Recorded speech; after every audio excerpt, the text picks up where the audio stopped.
26, 2025. Call the roll, please. Councilmember Yonker is absent. Councilmember Berry. Here. Councilmember Goodman. Present. Councilmember Hegestad is absent. Councilmember Beard. Here. Vice Mayor Custis is absent. Mayor Orstrom. Present. Thank you very much. Item 2A on the workshop agenda is review and discussion of the fiscal year 2025 and 2026 budget, including proposed staffing requests and capital improvement plan CIP projects. And we'll be here for about 2 hours. Greg? No. It's Well- Bill's doing the most smiling over there. No, well, I'm just gonna start, because I'm smiling because I don't have to speak that long, so that's, Now we are too. I see. So before I turn over to Greg, because I know Lucinda has always said that these are very riveting conversations, and so probably most people in here probably agree with that, but I do want to take this opportunity just to thank all the different department heads, their staff. You know, this whole budget process basically was a team effort, and it started, well, for us, it started more in January, but it's almost a 12-month process. So I just want to thank them for all their hard work throughout this process. And also have to thank really Greg and his team. There's a lot of work, but Greg has put in a few extra hours over the last couple of weeks as trying to build this budget book. So I just want to thank him for all his hard work and putting this together. So with that, I'll turn it over to Greg and give you an update on our budget. Right. Good afternoon, Mayor, Council. My name is Greg Litchie. I'm the budget manager. Today we're here to review the city manager's FY26 recommended budget at $552.7 million.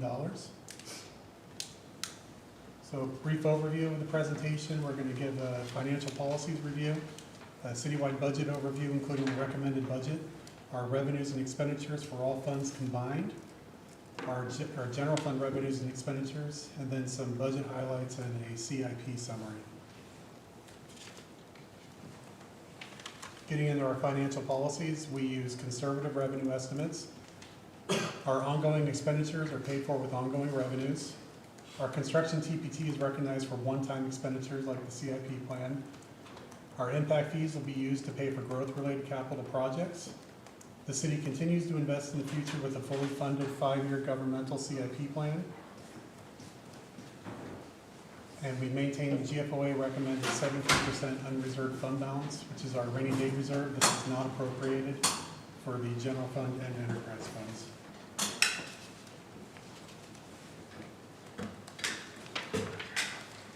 Okay, our first pie chart, this is for all funds combined. Where does the money come from? At $552.7 million. TPT is our largest revenue source at $101.7 million, followed by utility fees and charges at $75 million, and our intergovernmental revenues at $69 million. You'll see up here we have fund balance included just to illustrate that we're using prior year surplus to help fund the CIP plan at $67 million there. And then our other categories rounded out. We also have GEO bonds in here for $80 million. I do want to mention that. 75 is a GEO bond, and then almost $6 million for wastewater with a loan for CIP. Where does the money go? So again, $552 million we're matching.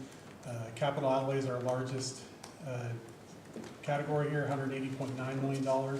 Primarily consists of the CIP plan, $151.4. Personnel services at $140.6 million, and operating expenditures at $150.2.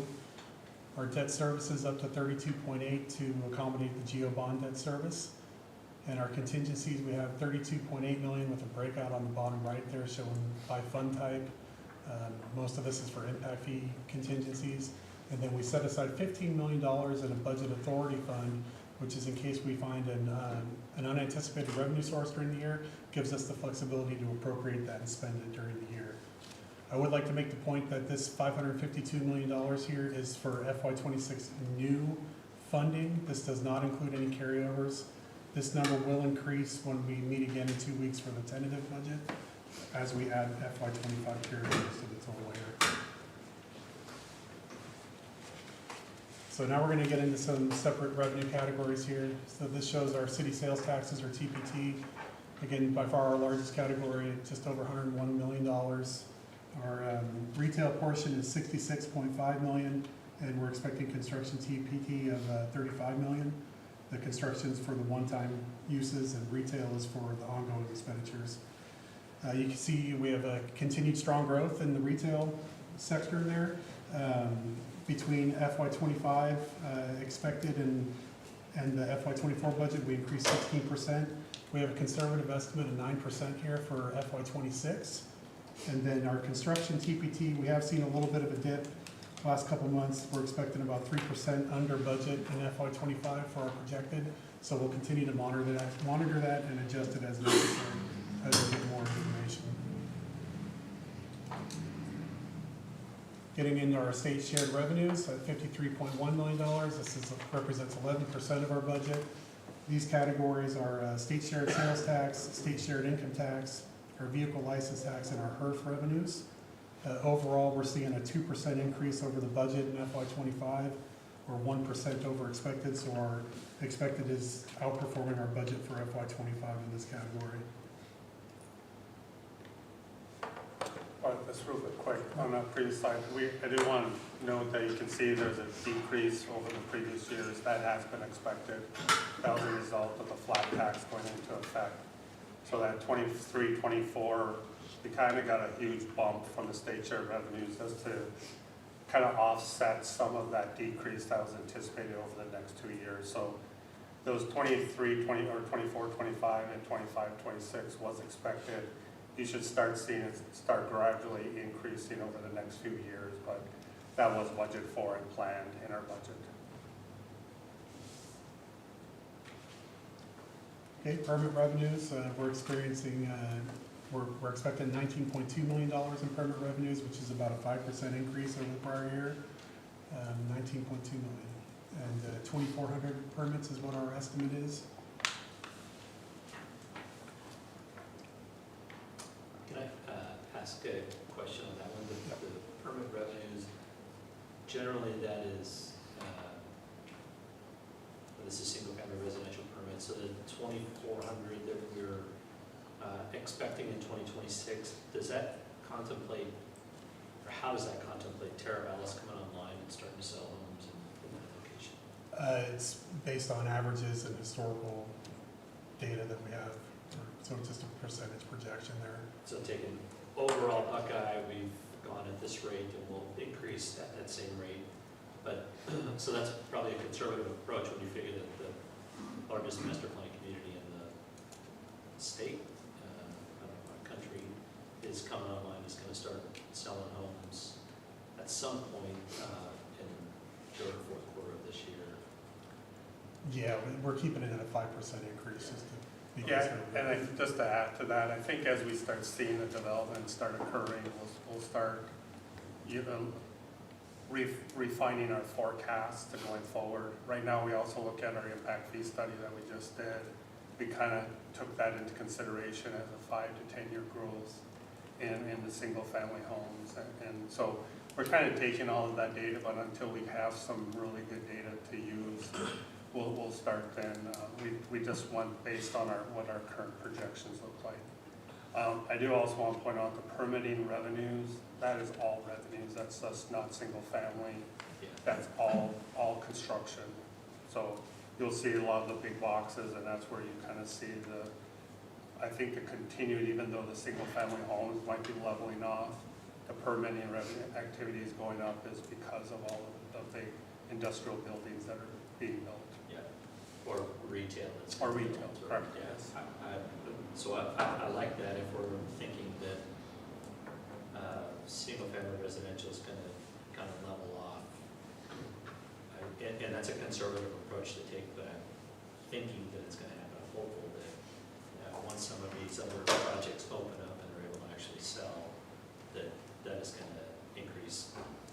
Yeah, we're trying to figure out a way to try to capture that information through our system, and right now we're still working on pulling the difference between single families and multifamily and some of the retail and commercial industrial buildings. So we're just starting to gather that data right now. Yeah, and I'm not saying that we try and figure out what a place like Terrace is going to be selling. I just am appreciating that it's a conservative approach to the budget. That there's likely more revenues coming in, Yeah. but we'll see. 'Cause We're hoping, who knows? we're keeping our fingers crossed. That's a good plan. Fingers crossed. It's a Yeah. good plan. Okay, getting into our primary property taxes, we're expecting $16.7 million, or 3.4% of our budget. You see our primary property tax rate drops just a little bit to just over 1.6. And overall, the primary property tax levy increases over time and the rate decreases because of the increased base there. I do have to point out, this was one of the few years over the last, 3, 4, 5 years, we've seen double-digit increases in our assessed values. And this year, it was first time we were actually below 10% increase in assessed values, 9.3%. So that's why you see that drop in that tax rate of the $60.77 to 160.04. That small decrease is the result of a less of an increase to our assessed value than what we originally projected. Next slide will illustrate that. So this shows our primary net assessed value in the blue bars going up, and for the first time, we exceeded $1 billion in primary net assessed value. Again, that's a 9.3% increase over the prior year. And primary levy is at $16.7 million. That's an 8.8% increase over the prior year from $15.3 million. That's all property, both residential and commercial and industrial. Yep. Okay. Okay. This shows primary and secondary property tax levy, so we have not had a secondary tax levy on the chart until coming up in FY26 to accommodate the GO bonds. The rate can be increased. We want to stay under a limit of $2.25. And Bill's going to discuss that later tonight at the council meeting. But that would max it out at just over 64 cents for the secondary rate, the primary rate at 160 again there.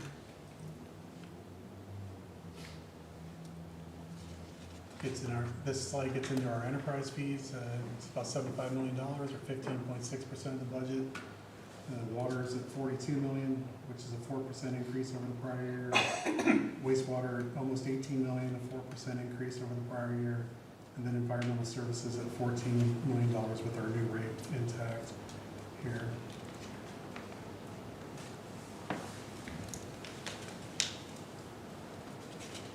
This slide goes over some of our awarded grants. We have Arizona Lottery Fund, $900,000. Awarded fire grants, we're expecting at $868,000. Police grants for $2.7 million. A couple street sweepers for almost $700,000. And then we landed an ARPA grant for the White Tanks Recovery Well, a CIP plan for $12 million. Our total budgeted grants that we applied for and that are awarded is $43.6 million for FY26.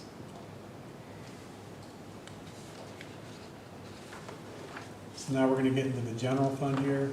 So where does the money come from? $209 million in the general fund. The largest portion again is TPT, $101.2 million in the general fund, or 48%. And then followed by our intergovernmental revenues of $45 million, 21% there. And then property taxes, we just discussed $16.9 million, 8%. This excludes interfund transfers here.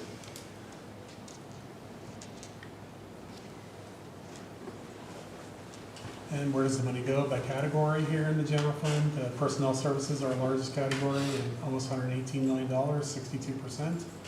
And operating expenditures of $54.2 million. Debt service for $6.8 million. And capital outlay of $11.4. And then contingency we put in there $750,000 for unanticipated needs.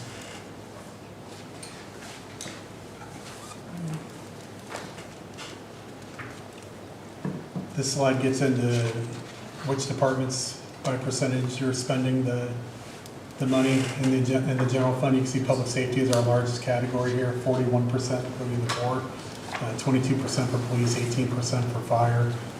followed by community services and public works at 9% each, and development services at 8%. It's a good illustration there.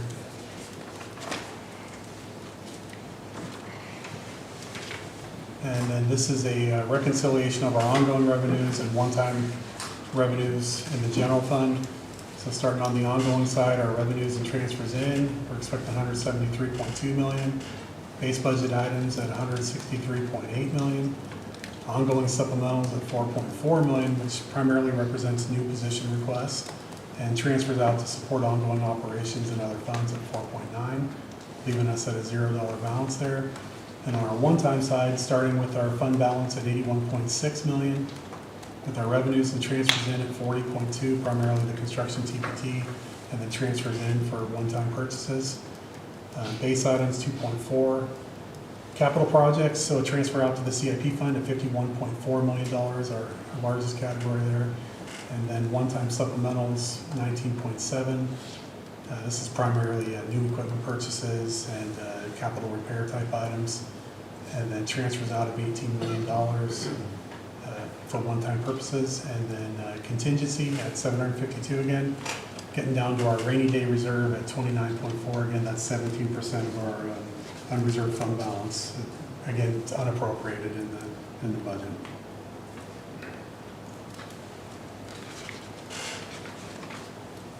And getting into our position requests. So for FY26, we're recommending 67 new positions. 15 of these positions reduce our professional services by $1.2 million. You can see that public safety is our largest category at 41% with 392 of our positions, and then followed by general government lumps together a lot of the governmental service departments, city clerk, human resources, finance, etc. And then development services at 10%, community services at 10% here. That takes the city up to 962 for FY26. And of these positions, 37.5 are fiscal year start and 29.5 are mid-year start to help limit the impact there.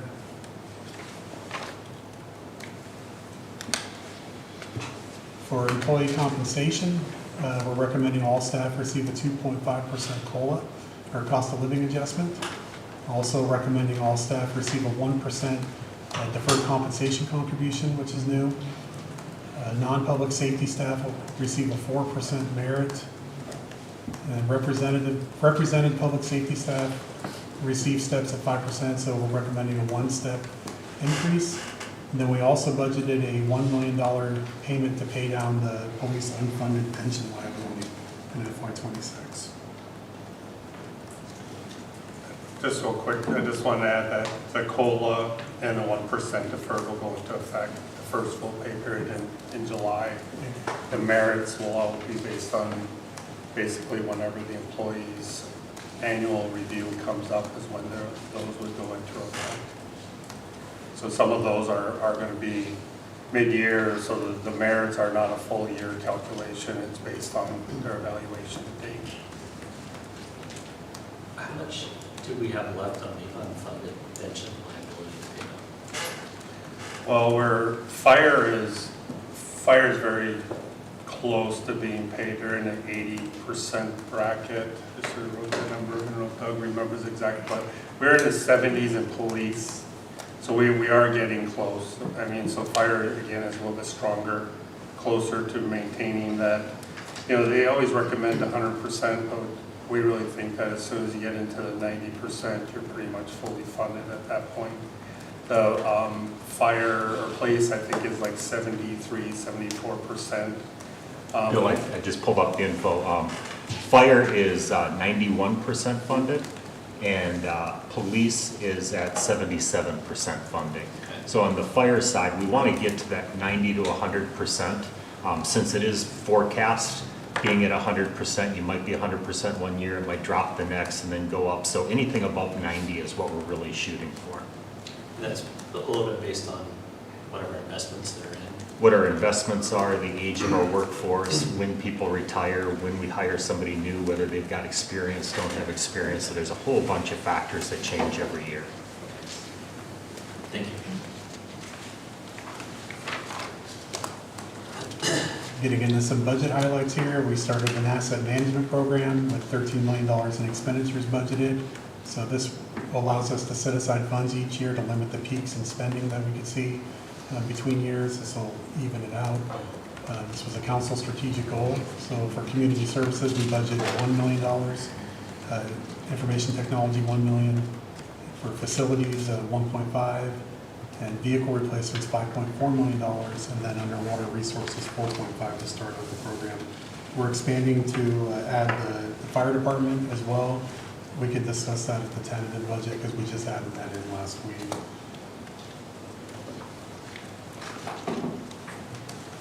In public safety, we're adding 6 police officers, 3 fiscal year, 3 mid-year, and 2 police sergeants, 1 fiscal, 1 mid-year, 3 fire captains, and 3 battalion chiefs. This adds a 2nd battalion chief and battalion safety officer per shift. Fire requested a master plan extending to 2040 for staffing and resources. Police department requested a drone first responder program, and then also some real-time intelligence center equipment for $350,000. Under community services, we have an arts and culture master plan in the budget and some public art projects for $100,000. And then a West Park and North Zone community park master plans.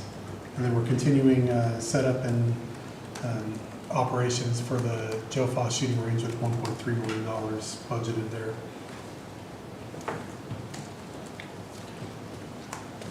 Under development services, we budgeted a area drainage master plan update for $500,000, and then development services is adding 10 new positions, with the bulk of our professional services reductions at $725,000.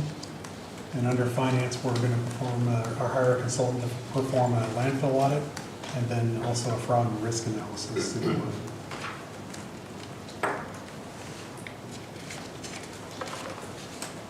A brief. Can I ask, Yeah. did Bill make you put in financial highlights for the finance department? No, No, of course not. The landfill audit? That's the only time I get Fraud and risk any type analysis? of, this is the only time. And see, we put a lot of space between the two, so it just kind of stands out. It does stand out, yeah. Okay. I One knew of it these was things is physical. not like the other. We're trying to find something else and we couldn't, so that was one of it. It's All good. right. I'm really excited about both those. Thank you. The fraud and risk assessment will be fun, that'll be. Yeah. All right, this gives a brief or a summary chart of our CIP plan, including FY25. You can see FY25 is much larger at $189 million. That's because the FY25 figures include carryovers from FY24. So right now, the FY26 figures at $151 million there do not include FY25 carryovers. When we come back for the tentative budget in a couple of weeks, we'll expect that number to increase dramatically as we add the carryovers there. Then also in FY29, we have a large increase there. We're expecting a 2nd GO bond issuance in FY29. So 1 issuance in 26 and then 1 in 29 as we get started with our GO bonds here. And the general government category includes airport development services, facilities, and IT there. There's a lot of information in this chart. Yeah. Okay, this shows a bar chart of the same information. Again, seeing the spike in FY29. And then again, once we come back for tentative, the 26 is going to shoot way up there, almost double. What is the two-pack on the one that had a lot of info on it? What is the limiter on, well, I guess in 26, that's going to increase pretty significantly because you'll have carryover. So will that just spread through the subsequent years, or is there, do more one-time dollars help us to increase the amount of CIP that we're able to accomplish? Or Sure. If we had a surplus of one-time dollars or had higher than expected revenues for next year we could increase as we go through the years. 26, 27, 26 beyond here shows one-time new funding. So 25 carryovers will get moved into 26, and then subsequently any projects that are continuing in the future years will keep rolling over as we hit the new year. But the outer years represent new funding only right now. Just to add to that, so 25 right now is fully funded. We already have a funding source for all those projects.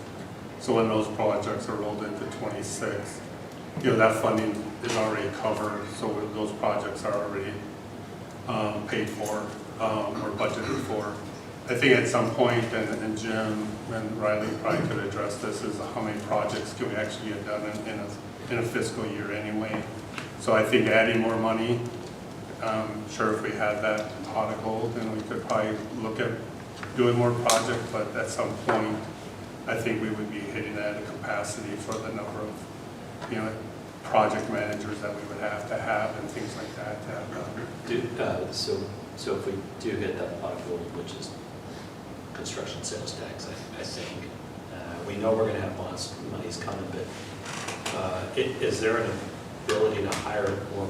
We can scale up the size of CIP. I'm looking back at Jim, who's shaking his head yes, and probably excitedly so.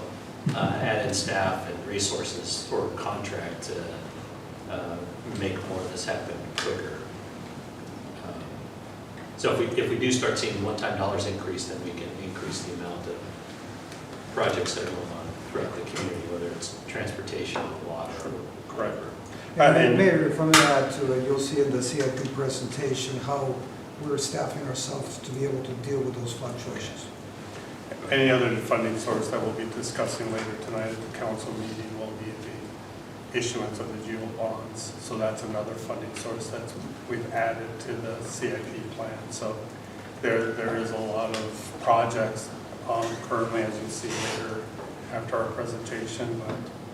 But sure, if we, our concern right now, as Greg indicated earlier, is our construction. We're continuing to monitor. There is a slowdown in some of the homes that are being sold at this point.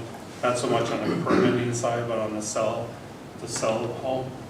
So we're seeing a slight downturn there. So we're monitoring that, and hopefully that doesn't continue into next fiscal year, because that is the one-time revenue that we're really looking at to try to pay for a lot of these projects. So is the first tranche with the GL bonds, that dollar amount's included in this table? Okay. $75 million. How much? 75 million. Be over 3 years. Yeah. And to reiterate, the governmental portion here, so community services, general government, public safety, and transportation and streets, by my current projections, those are fully funded as it stands right here. We would adjust as necessary. The water resources, we will have to find additional revenue sources or increase rates in order to accommodate the plan here. Otherwise, we'd have to push some projects out or, again, find some alternative revenue sources like bond issuances. So Terry needs to get a part-time job? Yes. He should. Take so.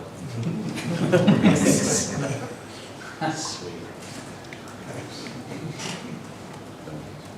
Okay, and our funding assumptions for the projects, we use the construction TPT and prior year surplus or fund balance to fund the projects. Impact fees are used for growth-related projects. We use grant and intergovernmental funding wherever available. And GEO bond funding will be used for selected streets and public safety projects. And then water and wastewater will require alternative or additional revenues in outer years. And then, as we've seen, volatility continues in the market with unpredictable cost changes that may be seen for tariffs or inflation, and possible supply chain and labor shortages that can impact the plan. And if needed, we can delay and extend projects due to these factors if we have to. And for our next steps with the 26 budget, at May 20th council meeting, we'll have the adoption of the tentative budget. On June 3rd, the truth in taxation and adoption of the final budget, the public hearing there. And then June 17th, adoption of the property tax levy. And with that, we'll open it up for any questions. Great. Council, any questions? I don't have any big questions. I just want to thank you guys for a budget that's very easy to understand, straightforward, without it being too much in the weeds with certain stuff. And I really appreciate that from the time I got on council to today is a big difference the way this presented. I appreciate it. Thank you, Councilmember Yonker. I just want to echo that. So, nice job. Right here. This is recorded, right? For Bill. I did want to make one observation. There was a question earlier this year about, what happens in the national economy. There's obviously a lot of flux with tariffs and so on. If there is a significant downturn, how do we deal with that? First off, we have a very significant contingency, about 30 million total there. We have used conservative estimates on across the board for all of this, so we're already being very cautious. We can always cut back on some of the CIP projects or delay the start of those, delay the start of hiring additional employees and so on. So there's a lot built into this that if there is some kind of catastrophe, we'll be in good shape. Okay, appreciate that. Thank you.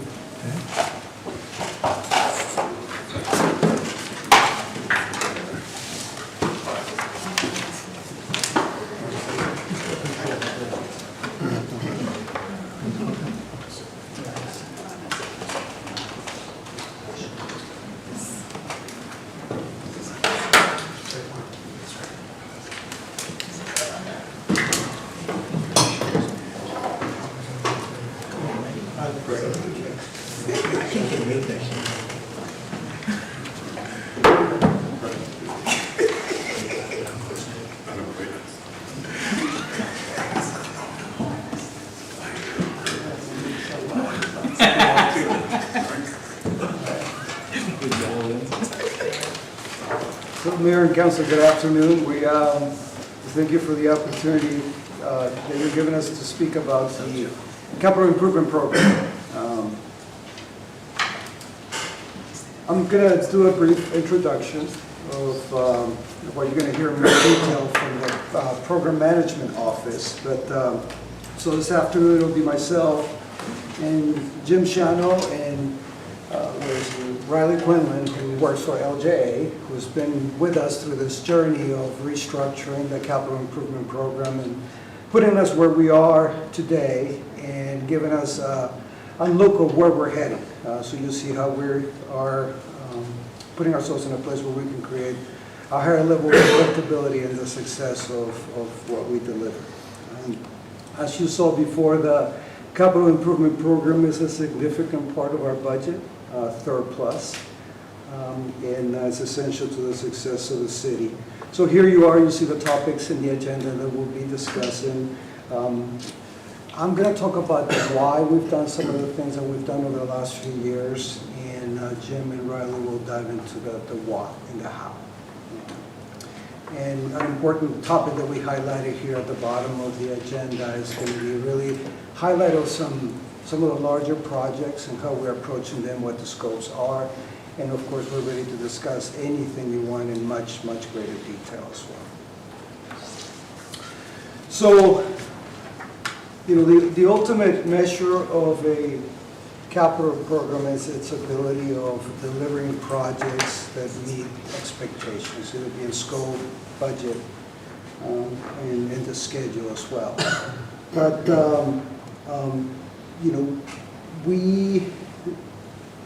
we were not in a good place a few years ago. There were a lot of challenges being able to be in this predictable place.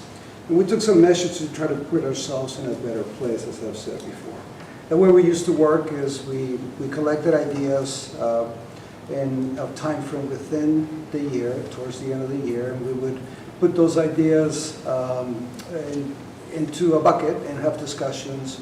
And we had a bucket of ideas that were in the $2 billion range, which was an unrealistic way of looking at how a CIP program should be structured. The selection process was not very structured. There was no real criteria. The scopes were not necessarily clear, inconsistent. And reporting of the project status was inconsistent as well. The reports created more questions than answers. And so that was not a good place to be. As I said, I keep using the word predictable, but overall we were not predictable in delivering value to the city. So what did we do a few years ago? Our first attempt was to work with the structure that we had in place, and we created what we call a skinny capital improvement program. We narrowed down the projects that we were going to deliver to just the things that we thought we could deliver and that were integral to the success of the city. But even then, we struggled. And so it was clear that we needed to restructure the whole program. The major elements of that new structure were, well, I'll get into that in a second. So moving forward, what we did is we brought an engineering firm, LJA, to help us go through that journey, as I said earlier on. We gave that firm a framework of what it is that we wanted, and the firm did an amazing job over the last 1.5 to 2 years, helping us be where we are right now. There is, of course, ongoing development of the program. The way it's going to work is, rather than have an end-of-the-year collection of projects, we work through this program throughout the year, through the planning process, gauging ideas against the priorities that we have in place, and you'll see how that works later on. There's some clear selection criteria, and you'll see that as well. We check every project against that criteria, not necessarily on the ranking, but we do it on, does a project, is it a safety issue? Does it meet the strategic goals of the city? Is it an obligation, either because of regulations or because of an agreement with the developer or so on? There are clear decision points in that process, and the project delivery structure is a bit different than it was before. The program itself is clearly centralized in how it is managed, although some of the projects are decentralized in how they get delivered. For example, utilities is delivering its own project. The airport is delivering its own projects. And then the program management office is sort of a catch-all where all the other projects are being delivered as well. And more than anything, the most important thing is that we have some clear performance indicators that help us gauge throughout the year how it is that we're doing, not only in the process, but in the projects themselves. Of course, the implementation of this program will continue over the next 24 months or so, although we are already seeing the benefits. So there's some clear performance indicators that have changed on how many projects are being delivered. And we struggled as to show you how the success of that is.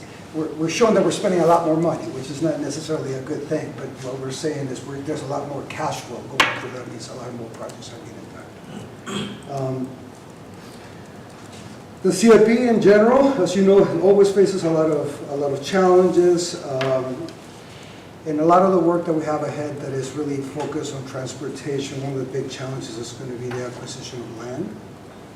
The team has this in the forefront of every project, and we'll be seeking council's assistance through this process of course, looking at each situation as an individual situation, looking at possibilities of having the least impact on our residents, on our landowners, but eventually we have to get that land so we can get those projects done in time. So that's an overview, and as I said, Jim and Riley are going to get into the details. And I thank you again for the opportunity, and I'm passing it on to Jim. Just a quick question Yes, sir. before we move on. You said there's a general SIP projects that Jim and Riley kind of take care of, right? And then there's utility related and there's airport related. And then all of those are measured against a list of KPIs. Do all 3 of those buckets use the same KPIs? Correct. They all work under the same project management guidelines. Okay. Thank you. Thank you, Javier. Mayor, Vice Mayor, members of the council, thank you for your time this evening. I saw Councilman Yonker had a 5-hour engine. I didn't know if he needed that before Bill or after Bill, so he didn't bring it, so that's good. I'm trying to prep for you. Prep for me, okay, you don't need I that. meant to kick in. So as Javier mentioned, I'll kind of talk about the process we went through kind of of evaluating the program and developing it and implementing it, which is what we're in now. And then Riley will cover kind of the project specifics as we get to the end. So really, when we talk about the process overall, we were looking at clear definitions and process and ownership of how we did the program and how we went through it. There was a strong interest in standardizing forms and workflows and processes for how the PMs delivered the projects. And then there was also looking at kind of a proactive approach to looking at the CIP resources that are needed. It goes to the mayor's question earlier about can we deliver the projects with the group we have? And so we looked at some of the resources that are necessary, especially with the GeoBond projects coming forward and need to show some accountability for those and getting those delivered. Part of the process was looking at the planning and closeout functions of these. There was some work done already on the design and the construction part of it. We had to add in the planning and the closeout piece to kind of look at that overall life cycle integration of the projects and not an isolated project phase. So there was a lot of work done on that, looking at the entire delivery process, and I got some more slides on that in just a second. Some of the feedback we got from some of the departments was kind of communications with their projects. Where are they at? What's the schedule? What's the budget? When can we expect it to be delivered? So we wanted to try to address that with the departments and have more of that transparency with them on where we were at.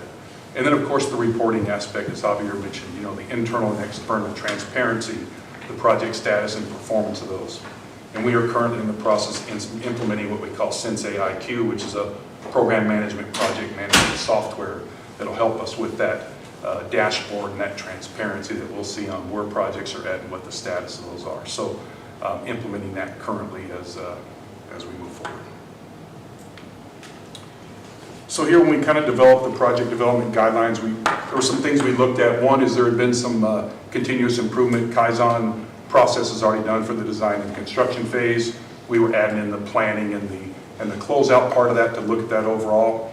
You also look at PMI, Project Management Institute best practices that come out of there, and really a project manager needs to know their scope, their schedule, and their budget. If a project manager doesn't know those three things, then it's probably questionable whether they know the project. So really focus in on those three things. Stakeholder engagement, as we mentioned, the departments can indicate, hey, more feedback on where we're at, what we're doing, and where we're going. And then went through an iterative process to kind of develop that and what that looked like. And I always like the picture on the right there that kind of shows there's multiple PMs on a project. You got designers, you got contractors, you got other agencies that are involved. And so a lot of PMs, but there's really one who's leading the project, and that would be the PM for the city and the program management office. So kind of the overall program and ongoing improvements we're working on. We talked a little bit about the planning process, and Javier mentioned a little bit about it being a year-round planning cycle for early delivery of the CIP, and I'll talk a little bit more about that in the structure that we got set up. Project scoping and ranking tools. How do these projects come about? Which projects do we work on going through? Talk some more about that. We wanted to standardize the review processes for design. When these projects come in at different stages, how does that work, and how do we get reviews and processes going through? You look at construction. Anytime you got construction out there, you got, how do you handle the construction? And then, you got traffic controls and things set up, and it affects the roadways, and how does all that work out? Utilizing technology, we're implementing Sensei IQ, you got GIS, social media, other ways for that communication to happen. We also looked at the closeout and warranty process. When the closeout process, we deal with the project for a couple, 2 or 3 years, then we hand it over to the departments and public works to kind of manage it and operate it ongoingly. So they have it for 20, 30, 40 years. So making sure we hand over a closeout package and a warranty process for those. And then it goes back to the accountability and the predictability of the program. How do we monitor and control that? And it's really identifying those performance metrics and implementing of Sensei IQ, which is kind of that dashboard of how we manage projects. And then really looking at the outcome, right? Is how are we doing on scopes, schedules, and budgets, a focus on those things. Kind of look at earlier 26 projects. The old process would wait for the budget to be approved in June or July. We would start working on scopes, schedules, and budgets and getting contractors on board or consultants on board.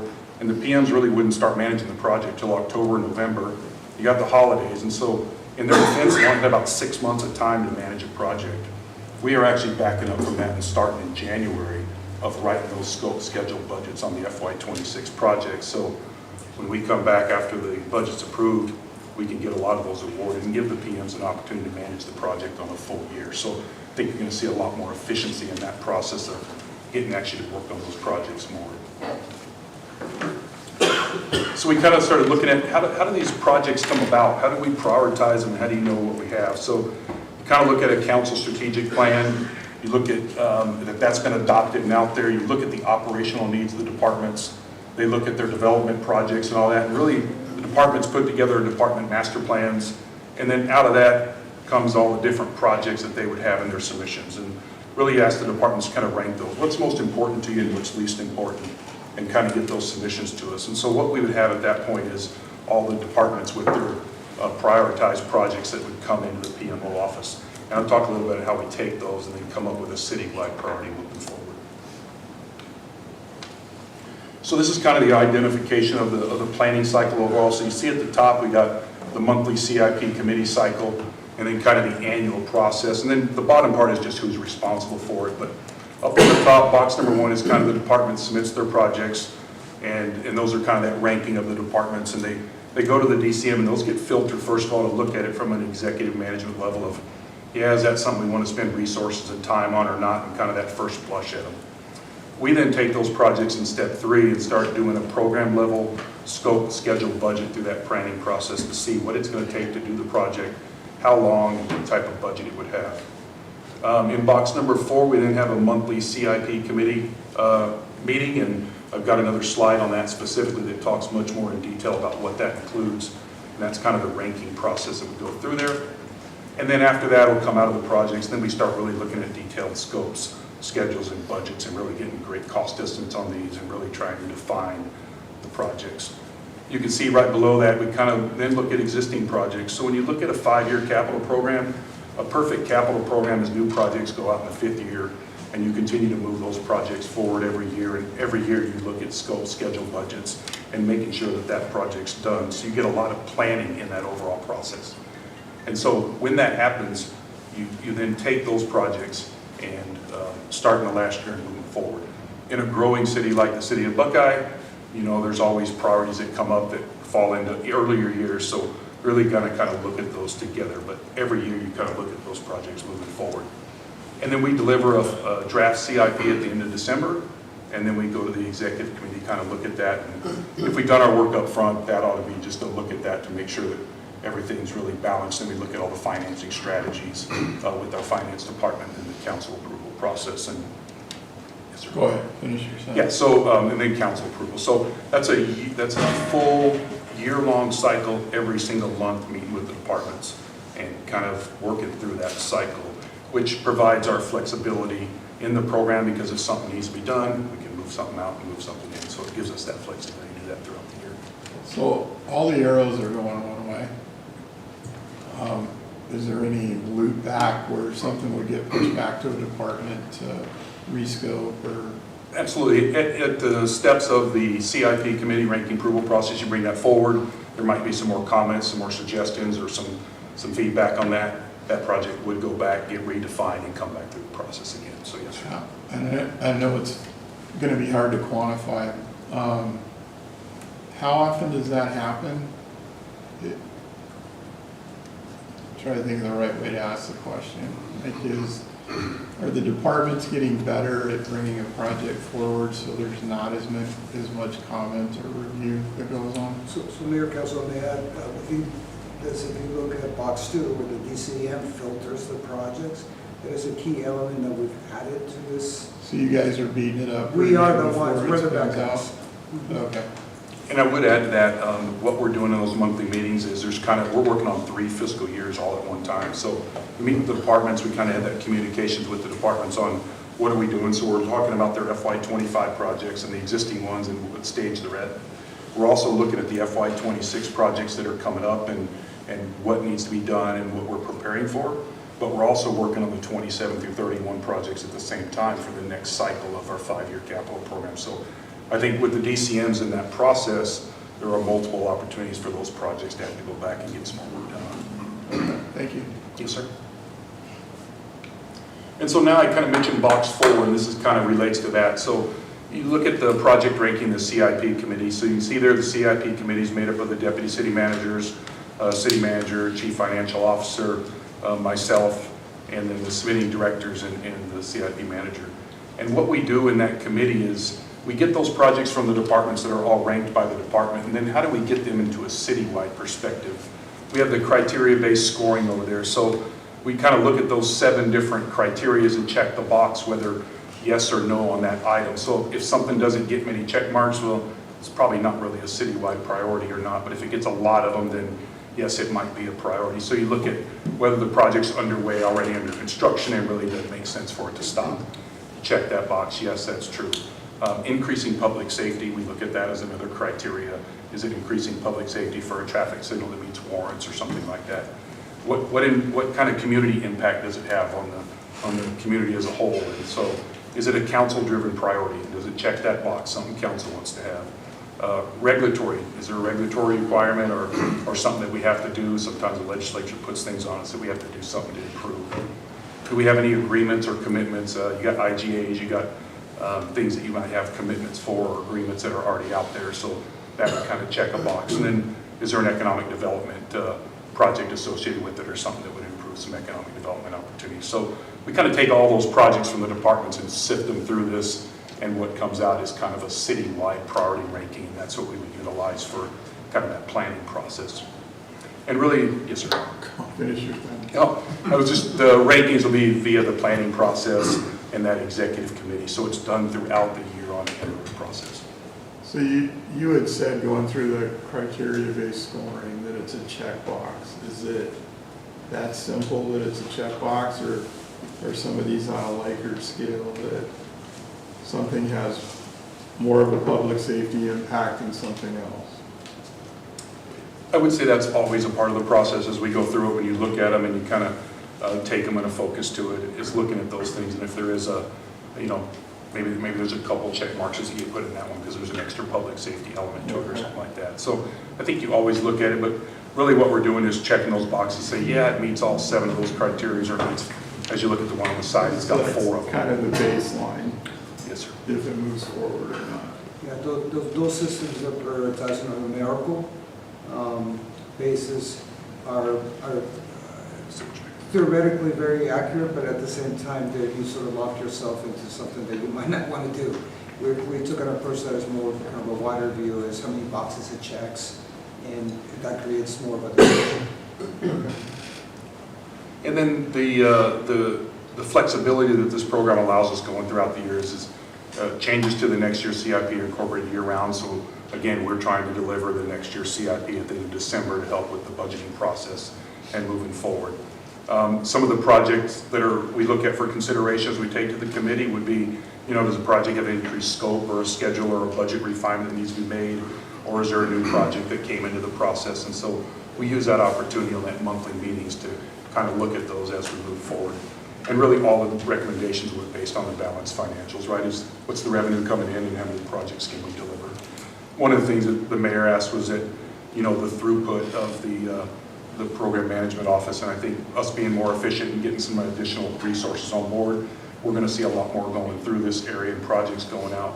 At some point, it has a domino effect on the rest of the city, because now we got procurement that we're going through, you got development services, the permitting, and so they'll start affecting other departments as we start being more efficient and delivering more of the projects. So I think, yes, we could hire more, but then we also need to look at what that does to other departments as we move down that line.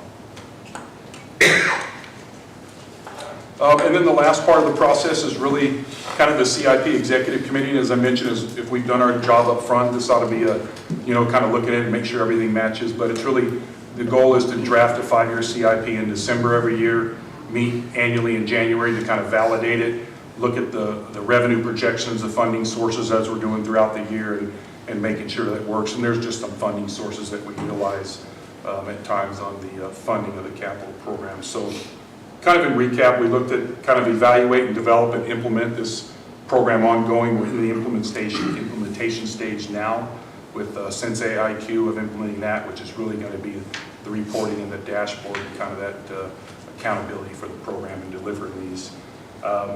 Projects are submitted and they're ranked by the departments. We then have an ongoing planning process that I talked about. We're working through 3 fiscal years at one time and really trying to get more of these projects done. So our carryovers every year are a lot less. And so get more of them done, what we ask for, we want to try to accomplish. And then that way the carryover is less and then we can work on the next year's project. So over the course of time, as Javier mentioned, we would hope that those KPIs continue to climb and that we're doing a much better job of delivering these projects overall. And so really that with the GEO bond projects in the forefront of making sure that we can deliver those and show the citizens that we can get them delivered and get them done for future bonds. Okay, can you explain the acronym KPI? Yeah, key performance indicators. So kind of just looking at what are the key performance indicators that we would look at and go for it. I had a wise man once tell me that things that get tracked get done. So that's a very true statement. So that's what we're trying to do. And with that, Mayor, that concludes my part of it. Riley's going to go into some of the details of the projects, but I'd be happy to answer any questions you may have.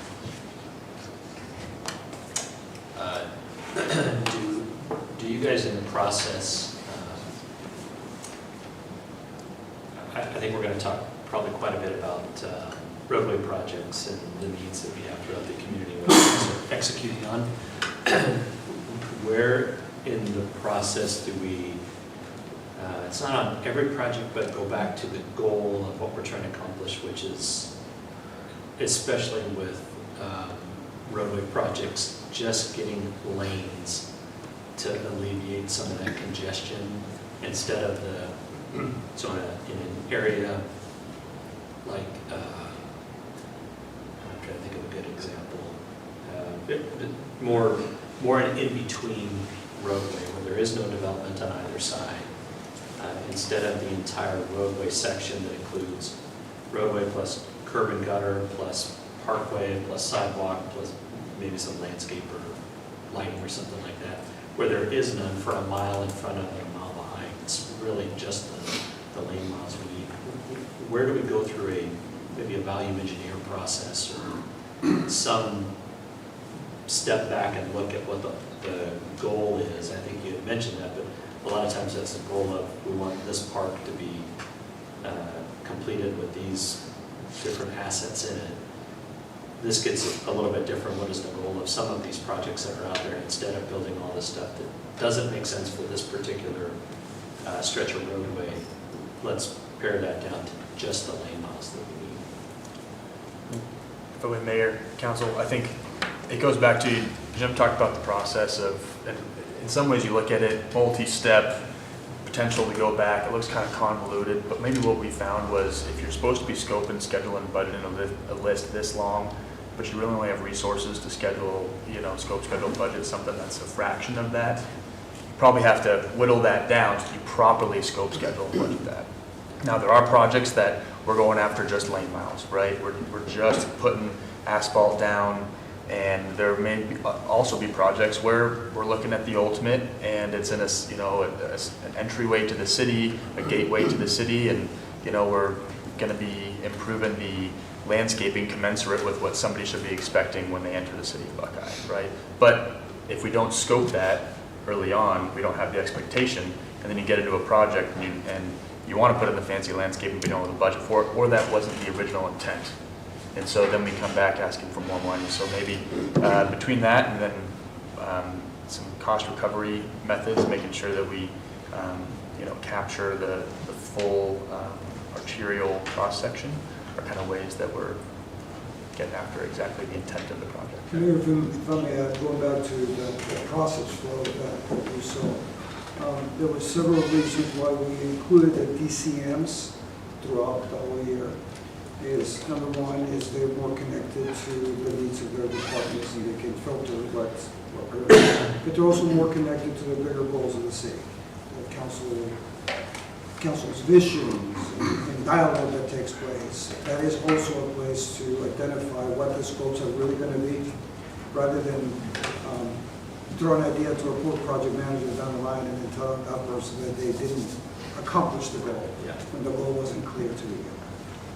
And I think I'd add to that, Mayor, one other process we're utilizing is looking at some of these stretches of roadways and looking at some design concept reports in the very beginning of what is it going to take to improve that section of roadway, and then to the ultimate, what's it going to take to do that. And you look at that, and it's going to take the purchase of some properties and some houses to get there. And so maybe look at, hey, that's probably not realistic in the time frame we're looking at. So what could we do to go back to just get something that'll improve it and get us a little bit farther down the road? down there until we need the extra lane miles. So I think we are incorporating some design concepts into this to kind of look at future roadway sections and what that might look like and what it would entail to actually build out Verrado Way from, one end to the other, or Miller or Watson, and kind of looking at those. So at least we have that understanding of that big picture of what it's going to take, and you look at that and go, it's probably unrealistic to put $100 million in that corridor right now, right? We probably need to do something smaller to get some additional lane miles and get some traffic moving. So I think there's iterative processing in different ways that we would do that. Appreciate that. And be able to stretch that, especially the bond funding that we're talking about, as far as we can go. I know we've identified some stuff, but if we can accomplish the projects that we've identified where they maybe pared down approach that accomplishes the goal of what we're trying to do in whatever area, and then take some of that additional money and improve another intersection, just trying to stretch those dollars as far as we possibly can for the near-term needs that we have for moving people around. Great point. Thank you, Mayor. Thank you. All right, sorry. Go ahead. Any further questions for Jim? Thank you. There. Well, good afternoon, Mayor, Vice Mayor, members of the council. It's a pleasure to be here today. My name's Riley. I'm helping out with the CIP management team here. And before we get into kind of some of the projects, one of the things I did want to highlight is we've got about 25 existing projects and about 25 new projects, roughly a doubling by project count and project value. And so everything that Javier and Jim articulated, which is improving the system, right, should help us basically with doubling our output. Now, what we've found over the last period of time is that we've roughly in the range of tripling that. So we feel that it's a good system. We certainly can get better, but we're really looking forward to that. Unfortunately, I don't think this engineer's smart enough. You got a lot of photos on this. We don't have fancy, concise, easy to look at bar charts and pie charts, and they're laughing, but I couldn't even get the colors right on my charts I was supposed to send them. So we're sticking to just photos, and that's my story, and I'm sticking with it. So as we go through some of these projects, like I said, we have about 50 projects we could talk about. At a high level, I wanted to run through the public safety GO bond projects, the transportation GO bond projects, the existing projects we're working on in FY25, 26 future projects that, as Jim talked about, we're in the process of getting those ready to go out the door so that by the time we're ready from a budgetary standpoint, we can push the go on it. And then also we have airport and water that we'll bring up, and then we have Scott and Terry here to answer further questions on those projects. So starting up from the top, we have the 2 fire stations. We have West Park and Victory. These are both GO bond funded. In the initial raise, we are proposing to have both the design, land, and construction. So this will be done as part of the initial raise. For the public safety headquarters and training facilities, we are going through, as Jim talked about, a design concept report, and with the option for design. The idea of the design concept report is to take a look at the existing inventory. What do we have as a city? What do we need? What are our existing land assets? What type of budget should we be expecting to potentially go acquire land commensurate with what we would need? Is this one location? Is this 2? Or is this potentially multiple locations? And so the idea is to really, if we're going to be allocating a significant amount of capital, we want to make sure that we do it right. And then moving on into the transportation projects, there were 4 main components of the transportation GO bond. 2 project specifics, which you'll see kind of at the very top and the very bottom. In the very middle were pinch point removal projects. There's quite a handful of those there. And the 3rd component is the public works rehab projects. For the purposes today, we're not presenting on. Indian School, this is an ultimate construction from Jackrabbit to Perryville to its ultimate 6-lane cross section. And then you'll see in the initial raise, we are proposing the design and the beginning parts of land, and then the construction will be in subsequent bond raises as it's currently planned. This is the largest single roadway project for the GO bond. Now, once we get into pinch point projects, we've got about 3 projects that we're proposing to fund the construction with this GO bond. The rest of those projects will be in the design and land phases to prep for construction and subsequent geo bond. Again, we looked at the pinch points, we looked at what's the best value, how can we extend, north and south I-10 and in the large areas where we need and are projecting future growth. This is how these projects came to be. And then Sun Valley Parkway lighting, looking at in front of both the Tartesso and the Sun City Festival CMPs to design in front of both, and then likely construct just in front of the Tartesso CMP this first raise with the construction in front of Sun City Festival and subsequent bond raises.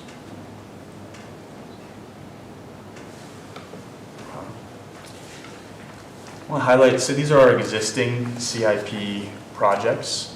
I guess starting at the top here, Miller Road, and this is obviously, we've seen some traffic control over the last couple of weeks here.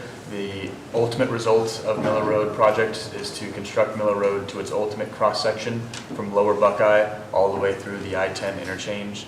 You saw the Miller Road project in the previous slide. That's to basically take Lower Buckeye and extend that further south for both design, land, and construction. The next project, and again, these are just highlights. We've got quite a few projects, but they are commensurate with kind of the cross-section of what we're doing. Just a traffic signal at Southern and Apache.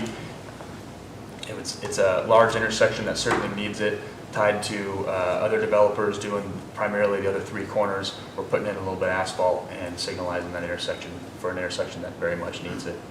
Police Communications Center, we anticipate this finishing up this summer.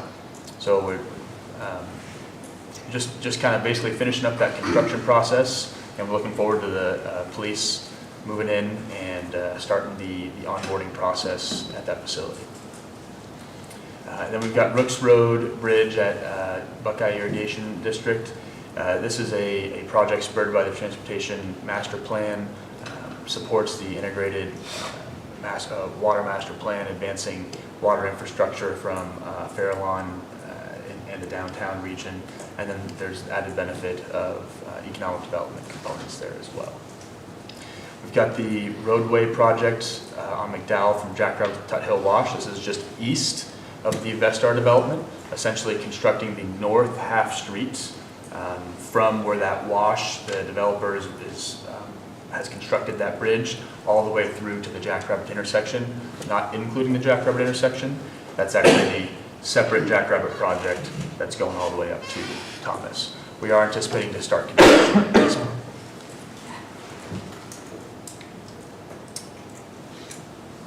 Following on into future 26 projects. These are projects that, as Jim indicated, we're getting ready to push the go button on. Haven't started the procurement process. That does take some time. So Verado Way, this is a intersection, constructing the ultimate intersection at Verado Way and Yuma, and then one lane in either direction north of that all the way to Van Buren. Importantly here, the intersection is going to require construction timing due to its close proximity to the school, so we're pushing to start construction by the time school gets out next year. Communication tower in Festival. So one of the great improvements that our team helped do in conjunction with IT is we took a look at the coverage of the towers west of the white tanks, identified we actually don't need 3 towers to get the coverage on that northwest area of the white tanks. In fact, we just needed 2, but larger towers. And so we're in the process of constructing the Tartesso Tower, and then you'll see in FY26 there's the Festival Tower.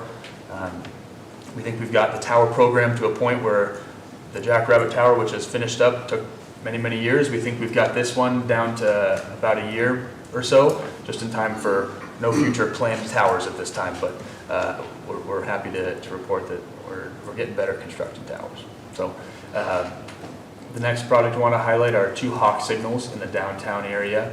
Hawk is a signalized intersection for just pedestrians to promote safety and multimodal transport in the downtown area. And then Rainbow and Sundance intersection, traffic signal that's propagated by safety concerns and inputs here, so this project should address that by adding a four-way intersection at that intersection. Broader Marketplace PD substation is in alignment with the Vestar development to build out the interior of basically a storefront to be populated by primarily our police force to promote the public safety of the Vestar development. It's being delivered to us as a shell from the developer. We are building it out, and our portion of the construction is supposed to start summer of next year. North Library Festival. Foothills is a library and community center. In the Festival Foothills area, we're working through some of the land considerations there, but really looking forward to providing library services to the northern part of Buckeye.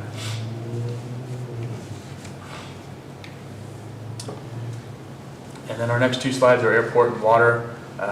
Perhaps maybe one to highlight would be that environmental project there, which is the leading edge of the runway extension that is earmarked for 2028. And then for the water projects, we've got two large wastewater reclamation facilities that are in the expansion repair that will drastically increase in both 25 and 26 funding cycles. Again, we have Scott and Terry here to answer further questions on both airport and water. With that, that actually concludes my presentation. If you have any questions, certainly here is a resource. Council, any questions?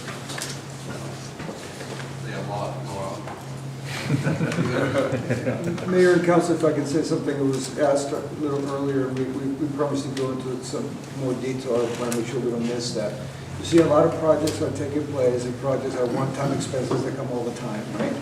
But funding is really important. We want to make sure that we have the right amount of project managers to handle that. And we have a baseline of project managers, but we will continue a relationship with LJ to have them provide us with project managers as we need them for the next several years. That's the key to this success. Any questions from you? Okay, go fast. Yes, sir. Thank you. All right, thanks. Thank you very much. Appreciate it. Thank you very much.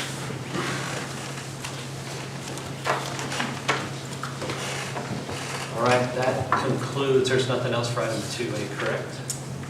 Bill, nothing else to go into? High charts, anything? All right, item number 3, with nothing else on the agenda, we are adjourned. Thank you. Thank you.